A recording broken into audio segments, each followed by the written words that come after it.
జావిదా, ఏమింది? ఇంత ఆనందకర సమయంలో నువ్వు? రేపు పెళ్ళవగానే జలాల్ని గద్దె మీద నుంచి దించేస్తాను.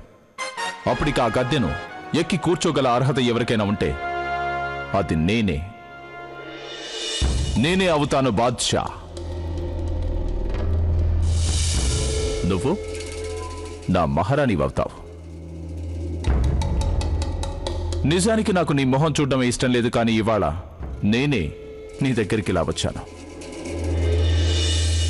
ఇంతటి ఆనందకరమైన సమయం తీరా చూస్తే నువ్వు ఇక్కడ ఏడుస్తున్నావా? నేను జోదా బేగం గురించి ఆలోచించేలా బాధపడుతున్నాను.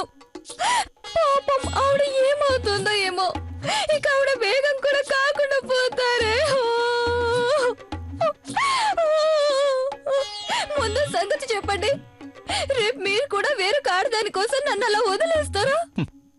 జావిదా, నేను నిన్ను అసలు పట్టుకుంటే కదా వదిలేయడం సంగతి.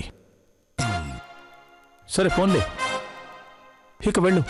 కాబోయే బాద్షాకి తినడానికి ఏదైనా తీసుకురా, వెళ్ళు.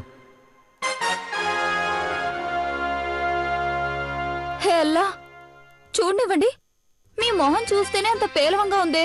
బాద్షా పెట్టుకునే పాగ కూడా మీకు నప్పదని నా ఉద్దేశం. మూర్ఖురాలా, నువ్వెప్పుడు నోరు విప్పినా నాకు నీ గొంతు కోసేయాలనిపిస్తుంది. నీలాంటి దాన్ని నాకు అంటగట్టారు. ఒక్కటే వాగుడు, దీని బతుక్కి నా మొహం గురించి మాట్లాడుతుందా?